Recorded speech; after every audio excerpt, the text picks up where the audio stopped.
सारेगामा भक्ति ज्ञान. Please like, share and subscribe the channel. जय श्री कृष्ण आप सभी को। जय श्री कृष्ण। द्वादशो अध्याय। इस 12वें अध्याय में अनेक प्रकार के साधनों सहित भगवान की भक्ति का वर्णन करके भगवत तत्वों के लक्षण बतलाए गए हैं। इसका उपक्रम और उपसंहार भगवान की भक्ति में ही हुआ है। केवल 3 श्लोकों में ज्ञान के साधन का वर्णन है, वह भी भगवत शक्ति और ज्ञान योग की परस्पर तुलना करने के लिए ही है। अतएव इस अध्याय का नाम भक्ति योग रखा गया है। अर्जुन कहते हैं, जो अनन्य प्रेमी भक्तजन पूर्वोक्त प्रकार से निरंतर आपके भजन ध्यान में लगे रहकर आप सगुण रूप परमेश्वर को और दूसरे जो केवल अविनाशी सच्चिदानंदन निराकार ब्रह्म को ही अति श्रेष्ठ भाव से भजते हैं, उन दोनों प्रकार के उपासकों में अति उत्तम योगविता कौन है? भगवान बोले, मुझ में मन को एकाग्र करके निरंतर मेरे भजन ध्यान में लगे हुए जो भक्तजन अतिशय श्रेष्ठ श्रद्धा से युक्त होकर मुझ सगुण रूप परमेश्वर को भजते हैं, वे मुझको योगियों में अति उत्तम योगी मान्य है। परंतु जो पुरुष इंद्रियों के समुदाय को भली प्रकार वश में करके मन बुद्धि से परे सर्वव्यापी अकथनीय स्वरूप और सदा एक रस रहने वाले नित्य अचल निराकार अविनाशी सच्चिदानंदन ब्रह्म को निरंतर एक ही भाव से ध्यान करते हुए भजते हैं, वे संपूर्ण भूतों के हित में रत और सब में समान भाव वाले योगी मुझको ही प्राप्त होते हैं। उन सच्चिदानंदन निराकार ब्रह्म में आसक्त चित्त वाले पुरुषों के साधन में परिश्रम विशेष है, क्योंकि देहाभिमानियों के द्वारा अव्यक्त विषयक गति दुख पूर्वक प्राप्त की जाती है।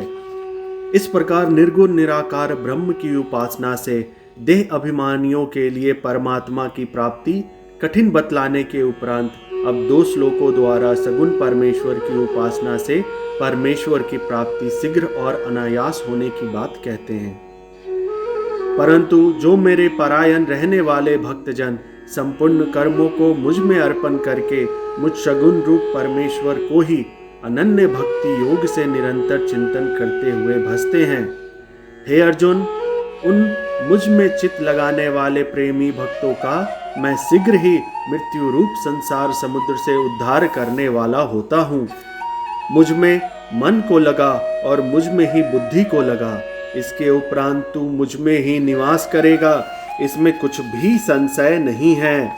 यदि तू मन को मुझ में अचल स्थापन करने के लिए समर्थ नहीं है, तो हे अर्जुन, अभ्यास रूप योग के द्वारा मुझको प्राप्त होने के लिए इच्छा कर। यदि तू उपर्युक्त अभ्यास से भी असमर्थ है, तो केवल मेरे लिए कर्म करने के ही परायण हो जा। इस प्रकार मेरे निमित्त कर्मों को करता हुआ भी मेरी प्राप्ति रूप सिद्धि को ही प्राप्त होगा।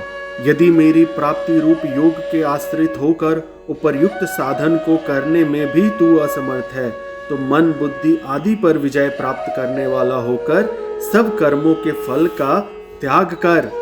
मर्म को ना जानकर किए हुए अभ्यास से ज्ञान श्रेष्ठ है, ज्ञान से मुझ परमेश्वर के स्वरूप का ध्यान श्रेष्ठ है, और ध्यान से भी सब कर्मों के फल का त्याग श्रेष्ठ है, क्योंकि त्याग से तत्काल ही परम शांति प्राप्त होती है।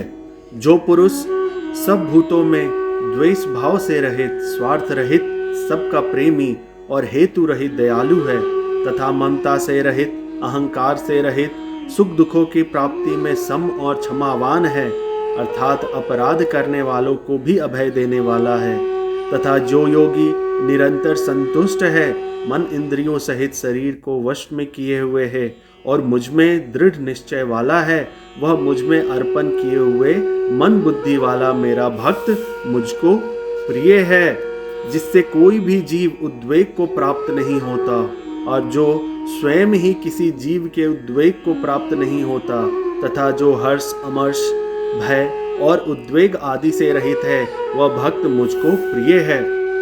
जो पुरुष आकांक्षा से रहित, बाहर भीतर से शुद्ध, चतुर, पक्षपात से रहित और दुखों से छुटा हुआ है, वह सब आरंभों का त्यागी मेरा भक्त मुझको प्रिय है। जो ना कभी हर्षित होता है ना द्वेष करता है, ना शोक करता है, ना कामना करता है, तथा जो शुभ और अशुभ संपूर्ण कर्मों का त्यागी है, वह भक्ति युक्त पुरुष मुझको प्रिय है। जो शत्रु मित्र में और समान अपमान में सम है, तथा सर्दी गर्मी और सुख दुख आदि द्वंद्वों से सम है और आसक्ति से रहित है, जो निंदा स्तुति को समान समझने वाला, मननशील और जिस प्रकार से भी शरीर का निर्वाह होने में सदा ही संतुष्ट है और रहने के स्थान में ममता और आसक्ति से रहित है, वह स्थिर बुद्धि भक्तिमान पुरुष मुझको प्रिय है। परंतु जो श्रद्धा युक्त पुरुष मेरे परायण होकर इस ऊपर कहे हुए धर्ममय अमृत को निष्काम प्रेम भाव से सेवन करते हैं, वे भक्त मुझको अतिशय प्रिय हैं। ओम तत्सदिति श्रीमद्भगवद्गीतासु उपनिषत्सु ब्रह्म विद्यायाम योग शास्त्रे श्री कृष्ण अर्जुन संवादे भक्ति योगो नाम 12 अध्याय।